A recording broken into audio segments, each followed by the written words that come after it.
We all just witnessed the Los Angeles Rams defeat the Chicago Bears on the road 20-17 in overtime. Remember, the Achilles heel for this team offensively last year was the inability to protect the quarterback. Caleb's rookie season, he was sacked 68 times. Correct me if I'm wrong, JJ, that was the most in the National Football League.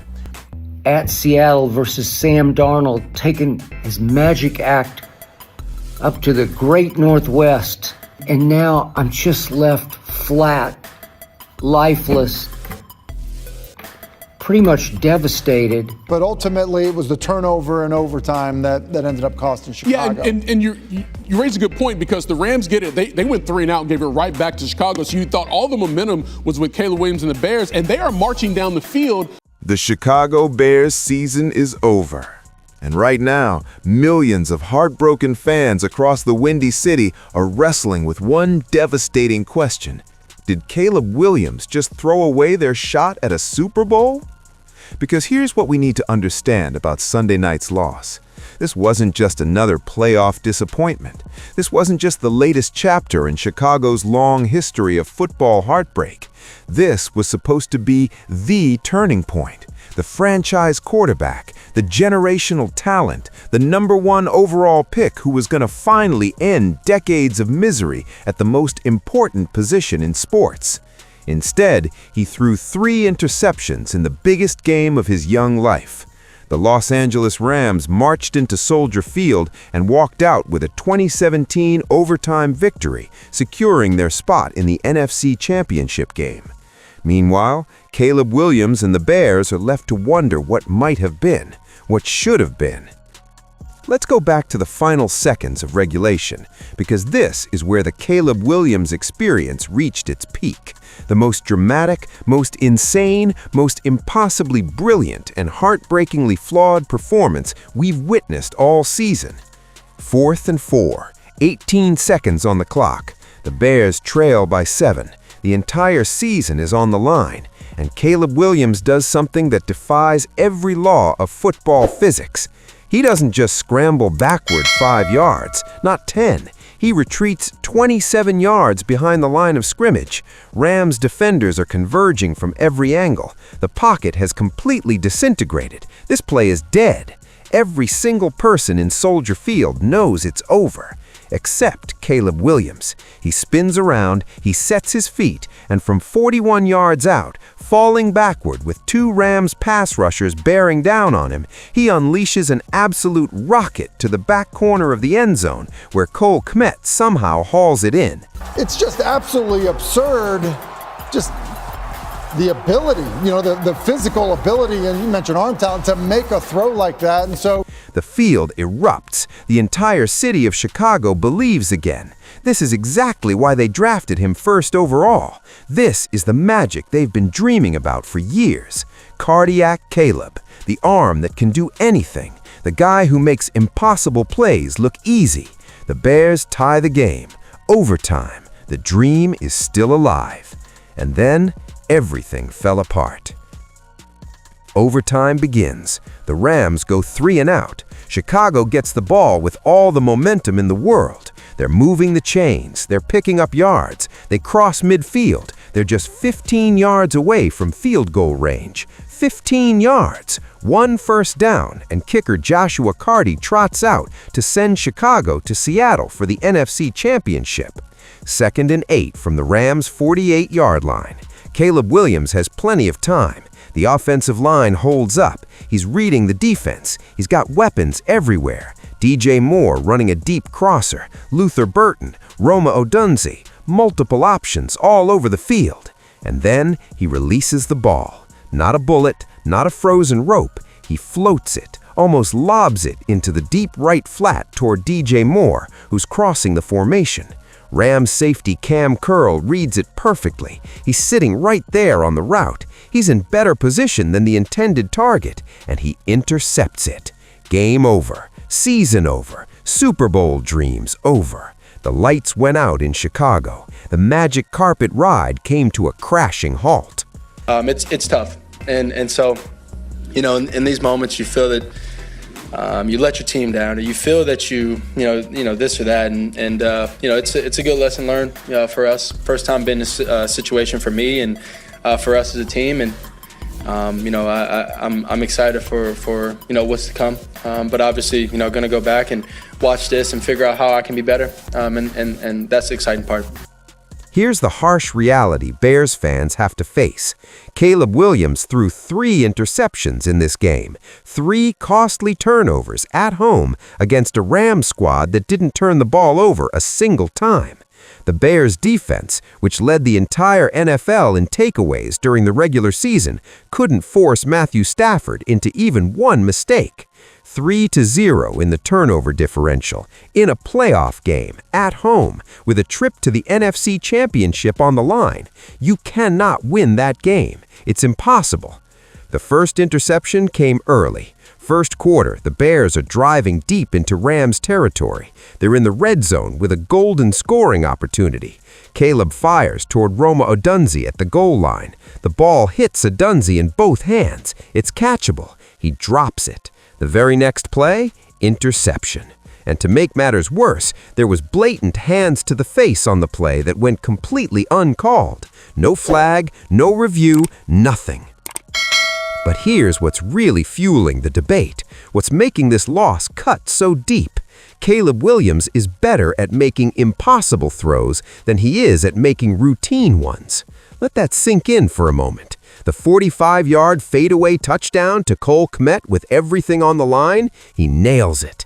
The 50-yard bomb while scrambling 27 yards backward with defenders in his face, he delivers. The crazy off-platform throws, the improvised heroics, the plays that make you leap off your couch, he's nearly automatic. But 2nd and 8 in overtime with a clean pocket and time to throw, interception.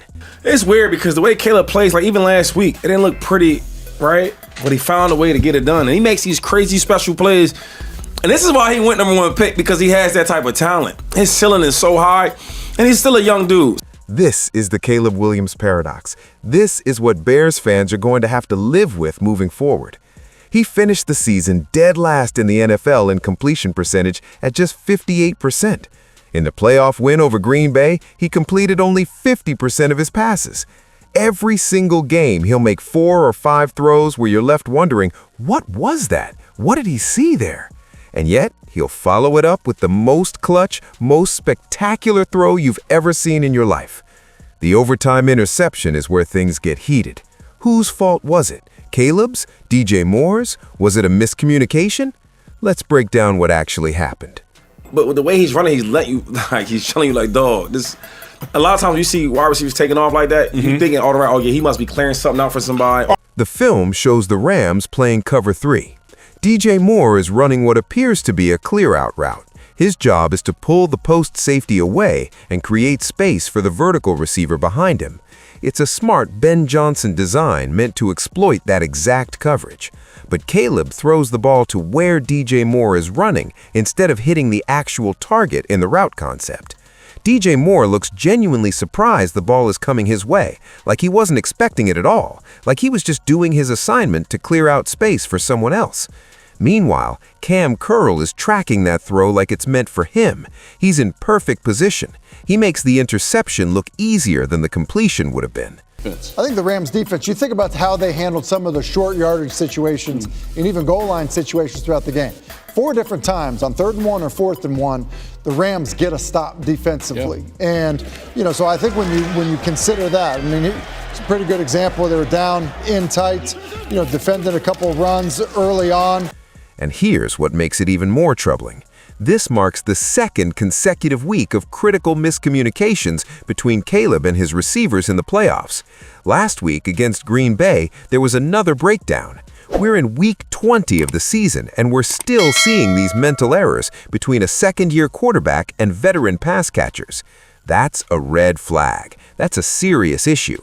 That's something head coach Ben Johnson is going to have to address and fix in year 2. But let's step back and look at the bigger picture. Let's talk about what this season really meant, what this loss truly represents, and what's next for the Chicago Bears. The Bears were just 3 plays away from the NFC Championship game. 3 fourth-down conversions. They converted 3 of 6 fourth downs in this game, and every single time they failed, it was because they took the ball out of Caleb's hands.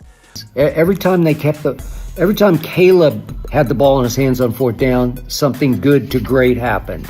4th and 4 at the end of regulation, touchdown. Caleb delivers in the clutch. The other 4th downs where they handed it off, failed. Every single time. This is a 24-year-old quarterback in just his 2nd NFL season who led the Bears to their first playoff victory in years, their first division championship in over a decade, and came within a single play of reaching the NFC Championship game.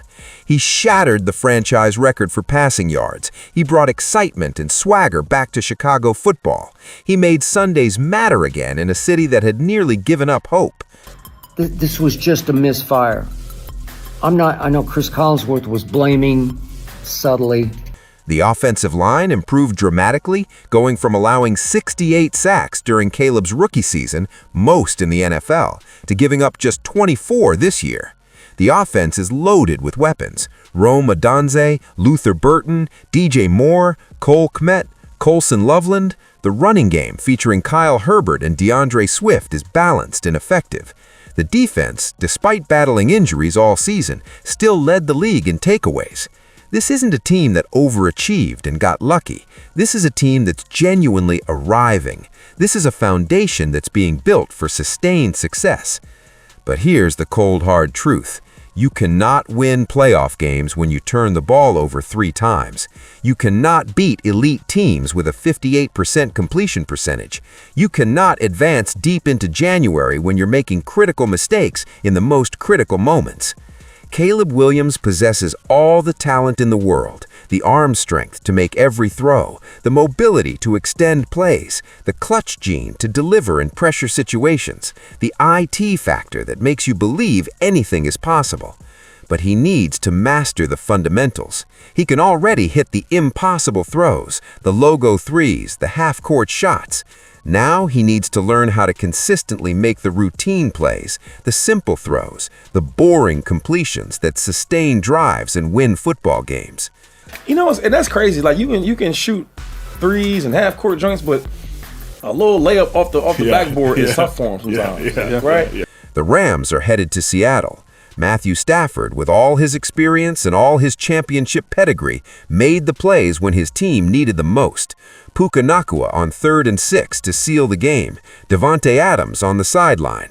The veteran quarterback found ways to win when everything was on the line. There's a couple things that stick out to me kind of in that regard in terms of the having some gray in his beard. Okay. Right? And so, the first half, there were protection issues. So either, he got fooled, he was sliding the protection a certain way and he got blitzed. Kyron Williams, busted a pass pro assignment one time. Yeah. They had a time, the tackle didn't fan out when he should have.